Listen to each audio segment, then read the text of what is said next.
ان کے دم خم نے مجھے حیران کر دیا تھا. کوئی اتنی دیر تک پانی میں کیسے رہ سکتا ہے؟ مگر نہیں، وہ کتے کے بچے پانی میں اس طرح چل رہے تھے کہ ان کی ناک پانی سے اوپر تھی اور وہ بڑے اطمینان سے سانس لے سکتے تھے. مگر مجھے صرف ایک ہی آدمی نظر آیا. ابھی میں اس کے پیچھے لپک ہی رہا تھا کہ مجھے محسوس ہوا کہ میرے قریب ہی کہیں کوئی بڑی سی لہر اٹھ رہی ہے. اگلے ہی لمحے کسی نے مجھے گھسیٹ کر پانی کی تہہ میں پہنچا دیا. دوسرا آدمی کوئی زبردست قسم کا غوطہ خور تھا اور اب وہ مجھ سے الجھ رہا تھا. اس نے مجھے پانی میں ہی ختم کر دینے کی سوچ رکھی تھی. مگر جیسے ہی اس کا ہاتھ میرے جسم کو لگا، میں نے سانس روک کر تیزی سے اپنا خنجر اس کے پیٹ میں دھسا دیا. یہ ایسا اضطرابی اور فوری عمل تھا کہ میں اس کے نتیجے پر غور ہی نہیں کر سکا. خنجر لگتے اس کی گرفت کمزور پڑ گئی.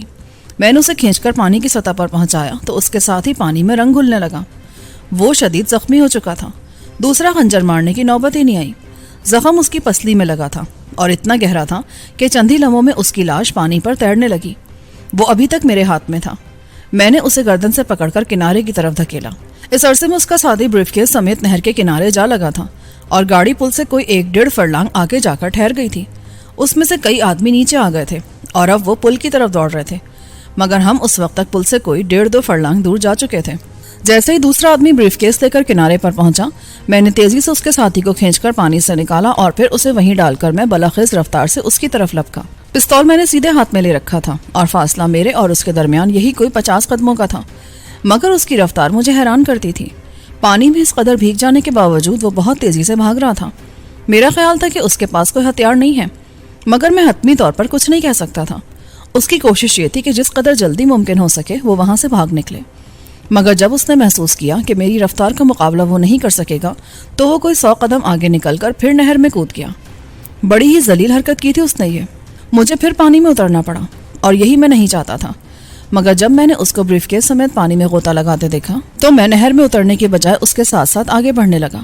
اور اس کے اندازے کے برعکس جیسے ہی وہ مجھے دوبارہ پانی کے اوپر نظر آیا، میں نے تاک کر گولی چلا دی. میرا خیال ہے مجھ سے بہت بڑی غلطی ہو گئی تھی.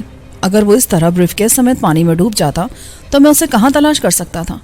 مگر گولی کے دھماکے کے ساتھ ہی اس نے پھر پانی میں سر ڈال دیا. اب وہ مجھے کہیں نظر نہیں آ رہا تھا. گاڑی میں موجود پولیس کے سپاہی اور دوسرے لوگ پل کے پاس پہنچ کر اب میری طرف آ رہے تھے، مگر ان کو اکثر نظر انداز کر کے میں نے ایک بار پھر پانی میں چھلانگ لگا دی. میں بریف کیس سے ہاتھ دھونا نہیں چاہتا تھا. پستول پوری طرح بھیگ چکا تھا مگر اس کے باوجود وہ کام کرتا تھا.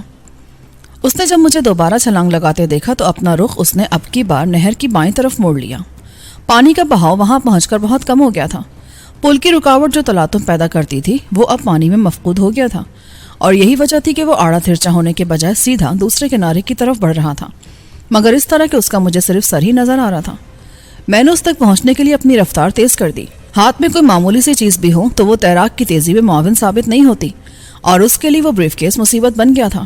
کوئی 3 منٹ کے وقفے کے بعد میں اس تک پہنچنے میں کامیاب ہو گیا، مگر اس نے یوں کیا کہ اس تعاقب سے پریشان ہو کر میرا بریف کیس پوری قوت سے پانی میں اچھال دیا. مجھے یہی دھڑکا لگا تھا کہ پانی تو کوئی چیز واپس نہیں دیتا ہے. میری ساری دوڑ دھوپ رائے گاہ جا رہی تھی، مگر جیسے ہی اس نے بریف کیس ہاتھ سے اچھالا میں سدھائے ہوئے کتے کی طرح سیدھا اس کی طرف لپکا اور پیشتر اس کے کہ وہ پانی کی تہہ میں جا بیٹھتا میں نے غوطہ لگا کر اسے پکڑ لیا. میرے کلیجے میں ٹھنڈک سی پڑ گئی.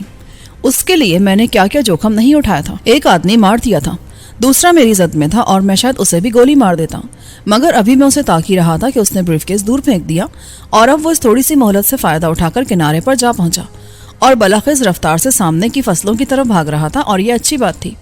میں وہاں تک اس کا تعاقب نہیں کر سکتا تھا، کرنا ہی نہیں چاہتا تھا. یہی بہت تھا کہ میں نے کتے کے منہ سے چوزا واپس لے لیا تھا. وہ اسے اگل کر بھاگ نکلا تھا اور میں دل میں دعا مانگ رہا تھا کہ خدا کرے وہ فرار ہونے میں کامیاب ہو جائے. پتہ نہیں ایسا کیوں تھا، اس کے لیے میرے دل سے دعائے خیر ہی نکل رہی تھی. جب میں بریف کیس لے کر دائیں کنارے پر پہنچا تو اس وقت تک ریل کے سپاہی گل خان کے ساتھ وہاں آ گئے تھے. چند لوگ اس آدمی کے پاس کھڑے تھے جو میرے ہاتھوں زخمی ہو گیا تھا. میں نے گاڑی رکوائی تھی سردار صاحب، وہ گردیزی صاحب بھی ادھر ہی آ رہے ہیں. گل خان نے صورتحال کو سمجھتے ہوئے مجھے دوسرے نام سے پکارا. گردیزی کو ہوش آ گیا تھا؟ ہاں جی. بریف کیس تو ٹھیک ہے نا؟ ہاں یہ تو میں نے لے لیا ہے، مگر وہ آدمی بھاگ نکلا. یہ معاملہ کیا ہے میاں جی؟ ایک سپاہی نے مجھے مخاطب کرتے ہوئے کہا. دیکھ نہیں رہے ہو تم، وہ ہمارا یہ بریف کیس لے کر بھاگ رہے تھے. اس آدمی کو آپ نے زخمی کیا ہے؟ جی ہاں، میں ایسے نہ مارتا تو وہ مجھے مار دیتا. آپ ٹھیک کہتے ہیں. لیں، وہ نائب محرر صاحب آ رہے ہیں، ان کو اس واقعے کی تفصیل بتائیں. اور جا یار، اس گاڑی میں ایسے ایسے لوگ چلتے ہیں اور تمہیں پتہ تک نہیں چلتا. تم کیا کر لو گے اب؟ میں نے بریف کیس گل خان کے حوالے کر کے اپنے کپڑے نچوڑتے ہوئے کہا۔ اتنے میں نائب محرر آبی کے ساتھ تیز تیز قدم اٹھاتا وہاں آن پہنچا۔ آبی نے بریف کیس دیکھ لیا تھا۔ وہ مسکراتے ہوئے بولا، کوئی زیادہ نقصان تو نہیں ہوا سردار صاحب؟ ہاں، شاید ایک بندہ مارا گیا ہے میرے ہاتھوں۔ وہ مرا نہیں ہے، کچھ زیادہ ہی زخمی ہے، مگر بچ گیا ہے۔ اسے فرسٹ ایڈ والوں نے سنبھال لیا ہے۔ مگر سردار صاحب آپ نے تو کمال کر دیا، آپ کیسے کود گئے ان کے پیچھے؟ وہ ابھی تک مسکرا رہا تھا۔ آپ میرے ساتھ چلیں۔ نائب محرر نے نہر کی دوسرے سمت دیکھتے ہوئے کہا۔ وہ آدمی اب ہماری نظروں سے اوجھل ہو چکا تھا۔ یا حضرت، کیا خیال ہے، اس کا پیچھا نہیں کریں گے آپ؟ میں نے نائب محرر کے پاس جا کر کہا۔ وہ میرے لہجے کے طنز کو سمجھ گیا، مگر اسے نظر انداز کرتے ہوئے بولا، اس آدمی کا پتہ ہمیں دوسرے آدمی سے مل جائے گا۔ میرا خیال ہے آپ کو پتہ تو ہوگا ہی، وہ باقاعدگی سے گاڑی میں سفر کرنے والے لوگ ہیں اور آپ کا سفر خرچ بھی نکلتا رہتا ہے۔ یہ کیا کہہ رہے ہیں آپ؟ ہمیں کیسے پتہ ہوگا؟ دیکھیں نا جی، آپ ماشاءاللہ پولیس والے ہیں، آپ تو جانتے ہی ہیں نا کہ مسافروں کے ساتھ کیسے کیسے پہرے دار چلتے ہیں۔ آئیے، گاڑی لیٹ ہو رہی ہے۔ میں نے نائب محرر کے کندھے پر ہاتھ رکھتے ہوئے کہا۔ وہ کچھ دل ملا کر رہ گیا۔ میرے ساتھ وہ چلا تو صحیح، مگر میرا ہاتھ اس نے فوراً ہی کندھے سے جھٹک دیا۔ آپ سوچ سمجھ کر بات کریں میاں جی، میں آپ کی ہر بات نوٹ کر رہا ہوں۔ ضرور نوٹ کریں بھائی جی، ضرور کریں، مگر بہتر یہ ہوگا کہ اس گاڑی کو اللہ کے سپرد کر دیں اور آپ اس کے ساتھ نہ ہی چلا کریں۔ آپ کے سامنے مسافروں کا مال غائب ہو جاتا ہے، بندے مر جاتے ہیں، گاڑی رک جاتی ہے، مگر آپ بس دیکھتے ہی رہ جاتے ہیں۔ کیا فائدہ آپ کا اس گاڑی کے ساتھ چلنے کا؟ مجھے بتاؤ، میں پوچھتا ہوں تم سے یہ بات۔ میرا لہجہ ایک دم تلخ ہو گیا۔ وہ کوئی بہت ہی پرانا پاپی قسم کا سپاہی تھا۔ میرے اس سوال پر وہ مسکرانے لگا۔ ہم کیا کریں میاں جی، یہاں تو ہر تیسرا آدمی چور ہے، ہم کس کس کا ہاتھ پکڑیں؟ آپ کو بھی اگر کوئی ایسا بریف کیس مل جائے تو آپ بھی اسے بخشیں گے نہیں؟ کیا نام کہ چور یہ کام کرے؟ آپ ٹھیک کہتے ہیں بھائی جی، بالکل ٹھیک کہہ رہے ہیں، کیونکہ یہ سب کچھ آپ کی نگرانی میں ہوتا ہے۔ آبی نے میرے اور محرر کے درمیان آ کر کہا، کوئی افسر ہے تمہارے ادھر گاڑی میں؟ جی نہیں، 8 سپاہی میرے ساتھ ہوتے ہیں اور بس۔ ویسے ہر بڑے اسٹیشن پر ہمارے افسر موجود ہوتے ہیں، ہم سرگودا پہنچ کر آپ کو ان سے ملوا دیں گے۔ مجھے کوئی ضرورت نہیں کسی سے ملنے کی، میں نے اپنا بریف کیس واپس لے لیا اور بس، اب تم جانو اور تمہارا کام۔ آپ میری سمجھ میں نہیں آئے حضور، کیا نام کہ آپ ہم پر روب جما رہے ہیں؟ اس کا پتہ تو تم کو خود ہی چل جائے گا۔ میں دیکھوں گا کہ تمہاری نگرانی میں کیسے کیسے ڈاکے پڑتے ہیں یہاں، میں اسے تمہاری ذمہ داری سمجھتا ہوں۔ باتیں کرتے ہوئے ہم اس زخمی آدمی کے پاس جا پہنچے۔ وہ اس وقت تک اسے اسٹریچر پر ڈال چکے تھے اور اس کے پیٹ پر پٹیاں بندھی تھیں۔ اوئے، کیا نام ہے تیرا؟ تم نے ادھر سنا ہے گاڑی کا ڈبہ پھاڑ دیا ہے؟ محرر ایک دم تیش میں آ گیا، مگر وہ آدمی ٹس سے مس نہیں ہوا۔ میرا خیال ہے وہ ہوش میں ہی نہیں تھا۔ سپاہیوں نے اسٹریچر اٹھایا اور ہم تیز تیز قدموں سے گاڑی تک جا پہنچے۔ آبی بہت خوش تھا، اس نے گل خان سے بریف کیس لے لیا۔ ڈبے میں داخل ہو کر اس نے میرے کپڑے اتروا دیے اور مجھے کمبل اڑا دیا۔ وہ مجھ سے بڑی ہمدردی جتا رہا تھا۔ کپڑے اس نے ڈبے میں ادھر ادھر پھیلا دیے۔ اس عرصے میں سپاہی ڈبے کا جائزہ لیتے رہے۔ آبی ان کے پیچھے کٹے ہوئے تختوں کے قریب جا پہنچا۔ میرا خیال ہے اب تک تو آپ سب کچھ سمجھ ہی چکے ہوں گے۔ جی ہاں، دیکھ لیا ہے ہم نے۔ یہ سرکاری گاڑی ہے، ڈبہ بھی سرکاری ہے، اس کے تختے بھی سرکاری ہیں، مگر یہ نئی کھڑکی چوروں کے لیے ہے اور چوروں نے ہی بنائی ہے۔ سمجھ رہے ہیں نا آپ؟ میں سمجھ رہا ہوں۔ یہ بریف کیس کھولیں ذرا۔ جی نہیں، اسے تو آپ رہنے ہی دیں، اس پہ ہماری رقم محفوظ ہے، کچھ کپڑے ہیں اور بس۔ اسے کھولے تو صحیح، اسے ہم ثبوت کے طور پر پیش کریں گے۔ ہاں، یہ اچھی بات رہی، جو مال چور نہ لے جا سکے وہ ہم آپ کو دے دیں، ہے نا یہی بات؟ مگر اس آدمی کے زخمی ہونے کی وجہ بھی تو یہی بریف کیس ہے، وہ مر بھی سکتا تھا۔ یہ تو اور بھی اچھا ہے، اسے مر ہی جانا چاہیے۔ بہرحال آپ اپنی کارروائی مکمل کریں اور یہاں سے دفع ہو جائیں۔ آبی نے بڑے ہی درش لہجے میں کہا، کہ تم بات کس طرح کرتے ہو مجھ سے؟ میں ایک سرکاری افسر کی حیثیت سے تم سے پوچھ رہا ہوں، اور میں ایک مسافر کی حیثیت سے تمہیں جواب دے رہا ہوں۔ کارروائی مکمل کرو اور چلتے بنو۔ آبی نے بڑے ہی ترش لہجے میں کہا، یہ ایسے ہی کہہ رہے ہیں جناب، ان کی بات کا برا نہ بنائیں، لکھیں آپ کیا لکھنا چاہتے ہیں اور یہ قصہ ختم کریں۔ گل خان نے بڑے ہی نرم لہجے میں کہا، پاز۔ پھر وہ ان کو ساتھ لے کر نشست پر بیٹھ گیا۔ سرگودا اسٹیشن آنے تک وہ ہمارے بیان لکھتے رہے۔ اس عرصے میں گل خان انہیں سگریٹ بھی پلاتا رہا۔ میں اور آبی الگ ہو کر بیٹھ گئے۔ ہم اس معاملے کو دراصل وہیں ختم کر دینا چاہتے تھے۔ اٹیچی کیس میں سے ہم نے تمام قابل اعتراض چیزیں نکال لیں۔ مجھے ستناجہ صاحب نے 2 شناختی کارڈ مہیا کر دیے تھے، ان کو میں نے اندر کی جیب میں رکھ لیا۔ ایک کارڈ آبی کا بھی تھا جس پر علی حسن گردیزی لکھا تھا۔ ہمیں ان کے ساتھ اسٹیشن پر اترنا پڑا اور وہ ہمیں ساتھ لے کر اپنے ڈپٹی سپرنٹینڈنٹ کے پاس جا پہنچے۔ وہ اس وقت اسٹیشن پر ہی موجود تھا اور مجھے یہ دیکھ کر زبردست دھچکا لگا کہ وہ آدمی آبی کو اچھی طرح جانتا تھا۔ اگرچہ آبی کا حلیہ کچھ بدلا ہوا تھا مگر اس کی نظر آبی کے چہرے پر جم کر رہ گئی۔ پھر بھی وہ براہ راست ہم سے مخاطب نہیں ہوا۔ کیا بات ہے شفیع، کیسے آئے ہو؟ سر، گاڑی میں 2 ڈاکوؤں نے ان لوگوں کا بریف کیس چرا کر نہر میں چھلانگ لگا دی تھی۔ ان کا نام سردار کریم نواز ہے اور یہ علی حسن گردیزی ہیں۔ سردار صاحب نے ان کا تعاقب کیا اور ان میں سے ایک آدمی کو زخمی کرنے کے بعد ان سے اپنا بریف کیس واپس لے لیا۔ میں نے ان کے بیان لکھ لیے ہیں اور یہ کاغذات دیکھ لیں۔ دوسرا آدمی فرار ہو چکا ہے۔ جب ہی گاڑی لیٹ ہو گئی۔ بیٹھے جناب، یہ بریف کیس جو آپ کے ہاتھ میں ہے یہی چوری ہوا تھا؟ جی ہاں، مجھے ان کے پیچھے نہر میں چھلانگ لگانا پڑی۔ وہ ڈبے کے تختے کاٹ کر اندر آئے تھے۔ وہ تو بہت ہی ذلیل قسم کے لوگ ہیں، گاڑی میں سفر کرنا ناممکن ہو گیا ہے۔ نہیں، یہ بات نہیں، میرا خیال ہے ان کو میں اچھی طرح جانتا ہوں۔ ان کا نام اسلم آبی ہی ہے نا؟ جی نہیں، آپ کو دھوکا ہوا ہے، میں کسی آبی کو نہیں جانتا۔ آبی نے ایک دم حیرت زدہ ہو کر کہا۔ وہ ابھی تک اس ڈپٹی سپرنٹینڈنٹ کو پہچان نہیں سکا تھا مگر اس کی آنکھوں سے جو اندازہ میں نے لگایا وہ بالکل درست نکلا۔ آبی اس انکشاف پر اندر ہی اندر لرز کر رہ گیا تھا۔ اسے پتہ ہی نہیں تھا کہ اسے کسی نے پہچان لیا ہے اور شاید اس کے کسی پرانے جرم سے بھی وہ شخص واقف تھا۔ اس کا نام شبیر احمد تھا۔ اس کے نام کی تختی باہر دروازے پر لگی تھی۔ خدا کا شکر ہے کہ اس نے اس بارے میں مزید کوئی سوال نہیں پوچھا۔ سارے معاملے کو سمجھ لینے کے بعد وہ بولا، ٹھیک ہے، آپ اپنا پتہ ہمیں لکھوا دیں۔ مقدمے کی پیروی کے لیے آپ کو کچھ زحمت اٹھانا پڑے گی۔ دوسرے آدمی کو بھی ہم تلاش کر لیں گے۔ جی، بہت بہتر، ہم بھی یہی چاہتے تھے۔ یہ گاڑی ہم چھوڑ نہیں سکتے، ہمیں جلدی ہے۔ یہ کہہ کر میں نے بریف کیس میں سے 2 کارڈ نکال کر اس کے سامنے رکھ دیے۔ آبی کا کارڈ دیکھ کر وہ پھر کچھ جھنجھلا سا گیا۔ اس کا چہرہ کسی گہرے تردد کی عکاسی کرتا تھا۔ اسے یقین نہیں آتا تھا کہ جس آدمی کو وہ اپنے سامنے دیکھ رہا ہے وہ اسلم آبی نہیں بلکہ حسن علی گردیزی ہے، مگر کارڈ تو یہی بتاتا تھا۔ ستناجہ صاحب نے اس کی رہائش بھی مجھ سے الگ دکھائی تھی۔ کمال ہے صاحب، چہرے اتنے بھی ہم شکل ہو سکتے ہیں، حالانکہ مجھے یقین ہے کہ خیر، ان کا نام پتہ تفصیل سے لکھ لیں شفیع صاحب۔ وہ تو میں نے پہلے ہی لکھ لیا ہے۔ ٹھیک ہے، آپ کا کوئی نقصان تو نہیں ہوا؟ جی نہیں، ہم اللہ کے فضل سے بالکل محفوظ ہیں۔ میں نے آبی کو اپنے ساتھ اٹھاتے ہوئے کہا۔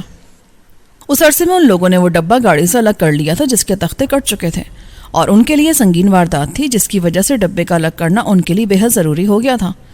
مگر شبیر احمد کے کمرے سے نکلتے ہی گل خان بولا، میری مانے تو یہ گاڑی چھوڑ دیں، ہم کسی ٹیکسی کار میں سفر کر لیتے ہیں۔ ہاں، یہ بہتر رہے گا۔ آئیں گردیزی صاحب، لعنت بھیجے اس گاڑی پر، گل خان ٹھیک ہی کہتا ہے۔ شبیر احمد ہمارے ساتھ پلیٹ فارم تک آ گیا۔ اس نے ڈبے کا اچھی طرح معائنہ کرنے کے بعد کہا، آپ نے شاید دروازے اندر سے بند کر لیے تھے۔ جی ہاں، یہ تو بہت ضروری تھا، مگر میرا خیال ہے یہ ڈبہ انہوں نے پہلے سے ہی کاٹ رکھا تھا۔ ہو سکتا ہے ایسا ہی ہو۔ بہرحال اب آپ جائیں، گاڑی نکلنے والی ہے۔ اس نے ہم سے بڑے تپاک سے ہاتھ ملایا۔ سپاہی اس کے ساتھ ساتھ چل رہے تھے، وہ بھی بالآخر اس سے الگ ہو کر گاڑی میں جا بیٹھے، مگر ہم وہاں سے باہر نکل جانا چاہتے تھے۔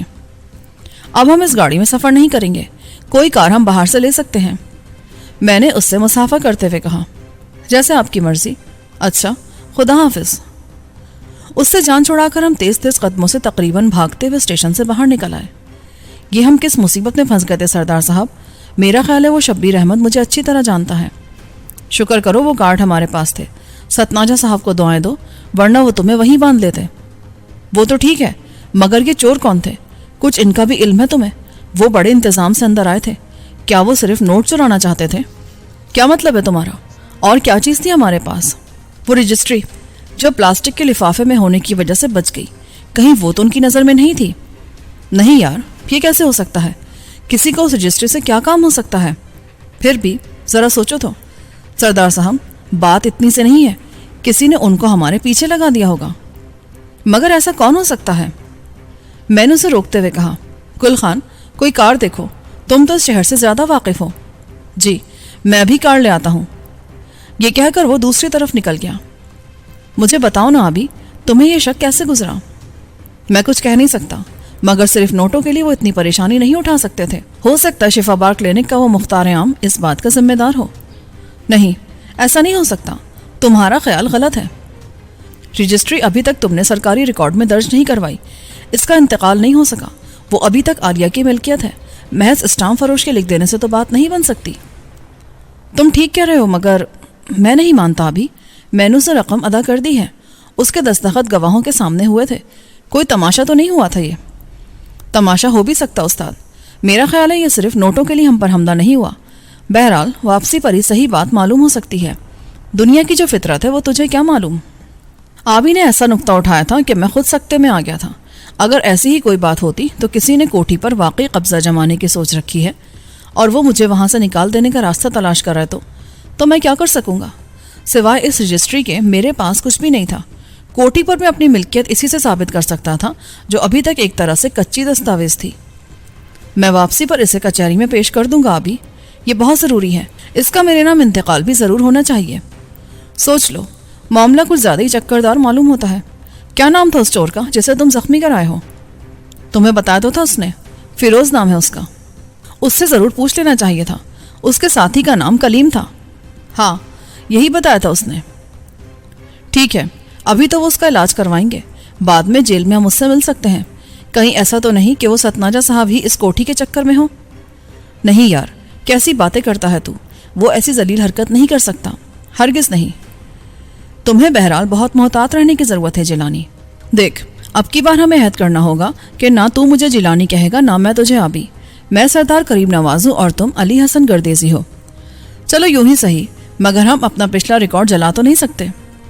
یہ ہو چکا ہے گردیزی صاحب, یہ ہو چکا ہے. ہماری وجہ سے وہ آدمی ٹھنڈی رکھ میں مار دیے گئے تھے. کسی دن اس کا بھی امتحان ہو جائے گا. آؤ, شاید گل خان کار لے آیا ہے. اس نے ایک نیلگو رنگ کی کار میں گل خان کو آتے دیکھ کر کہا. بھوک نے ہمیں نڈھال کر رکھا تھا. گاڑی میں بیٹھنے کے بعد ہم وہاں سے آگے نکل کر اسٹیشن کے باہر ایک چھوٹے سے ہوٹل میں جا پہنچے. ڈرائیور بھی ہمارے ساتھ ہی اندر آ گیا. ناشتہ کرنے کے بعد ہم قندیار کی طرف چل دیے. گل خان نے کار پورے دن کے لیے کرائے پر لے لی تھی اور یہ اچھی بات تھی. ہمیں نہیں معلوم تھا کہ ہم اس روز کہاں سے گزریں گے. ہماری پہلی منزل تو میاں والی تھی جہاں ہم شب خیر سے ملنا چاہتے تھے. تیرا کیا خیال ہے گل خان, وہ گھر پر ہی ہوگی؟ میں کچھ کہہ نہیں سکتا سردار صاحب. میری اطلاع تو یہ تھی کہ وہ بچے کو ساتھ لے کر لاہور چلی گئی ہے, مگر وہ وہاں بھی نہیں ملی. ہو سکتا ہے وہ کہیں اور چلی گئی ہو. نہیں, وہ گھر پر ہی ہوگی. ہمیں اس سے مل لینا چاہیے. بچے کو وہ اپنے پاس رکھ کر کیا کرے گی؟ کیوں گردیزی صاحب؟ آپ سمجھدار ہیں سردار صاحب. میں نابالغ بھلا کیا کہہ سکتا ہوں. آبی نے کھڑکی سے باہر دیکھتے ہوئے کہا. وہ مسکرا رہا تھا. اسے یہ سفر اب کی بار کچھ عجیب سا لگ رہا تھا. حالانکہ اسے معلوم تھا کہ میری رگوں میں کیسی ایٹھن ابھر رہی ہے اور میں آسیہ کے بارے میں کس قدر پریشان ہوں. میرا اندازہ یہ تھا کہ اس نے کوٹھی کے معاملے میں خواہ ہی میرے دل میں شک پیدا کر دیا ہے, ورنہ وہ چور محض روپے کے لیے ہی ہم پر جھپٹے تھے. ان کا رجسٹری سے بھلا کیا تعلق ہو سکتا تھا؟ مگر آبی کے ذہن کو کیا کہیے, وہ ستناجہ کو بھی معاف نہیں کرتا تھا اور اسے یقین تھا کہ انہی میں سے کسی نے محض اس رجسٹری کے لیے انہیں ہمارے پیچھے لگا دیا تھا. پتہ نہیں ایسے خیالات اس کے دماغ میں کیسے ابھر آتے تھے. میرا خیال ہے اسے کسی بھی آدمی پر اعتبار نہیں رہا تھا. وہ ہر شخص کو شبے کی نظر سے دیکھتا تھا. اس پر ایک کیفیت پہلے تو کبھی طاری نہیں ہوئی تھی. اندازہ میرا یہی تھا کہ وہ الماس کی صحبت میں رہ کر ایسا ہو گیا تھا. بے اعتباری اس کا مسلک بن گئی تھی. اس جانہار نے اس کے ساتھ کوئی نیکی بھی تو نہیں کی تھی اور یہی وجہ تھی کہ آبی کا نیکی پر سے اعتبار اٹھ گیا تھا. کیا باتیں گردیزی صاحب, آپ ہم سے نظر ملا کر بات نہیں کر رہے؟ کچھ نہیں یار, تیرے پیچھے لگ کر میں تباہ ہو گیا ہوں. کیا ملا اس دوڑ دھوپ سے؟ تو اس میں میرا کیا قصور ہے؟ میں پاگل تو نہیں ہوں, کسی مقصد کے لیے ہی جان لڑا رہا ہوں نا. یہ دنیا بندر کی آشنائی ہے پیارے. پتہ نہیں تو کیسے لوگوں پر اعتبار کر لیتا ہے. مجھے تو کوئی ایسا نہیں ملا. تو پاگل ہو گیا ہے. الماس نے تیرے اندر کا کوئی پرزہ توڑ دیا ہے جو آدمی کو آدمی سے باندھتا ہے, ورنہ تو یہ دنیا بہت حسین ہے. ڈرائیور نے ہماری باتوں پر کوئی توجہ نہیں دی. محض تیرا خیال ہے بھائی, ورنہ اب تک ہمیں کیا مل سکا ہے؟ کچھ بھی تو نہیں. ذرا اپنا حاصل جمع تو دیکھ. اور یہ تو مجھے گردیزی نہ کہا کر, ورنہ میں پاگل ہو جاؤں گا. نہ تو جیلانی رہا اور نہ میں آبی. لعنت بھیج ان کارڈوں پر. بات تو ٹھیک ہی کہہ رہا ہے, مگر مصلحت بھی تو کوئی چیز ہے. گل خان سارا راستہ آنکھیں بند کیے سیٹ کی پشت سے سر ٹکا کر لیٹا رہا. اس نے ہماری کسی بات میں دلچسپی ظاہر نہیں کی. جب ہم میاں والی پہنچے تو اس وقت رات کے 11 بج رہے تھے.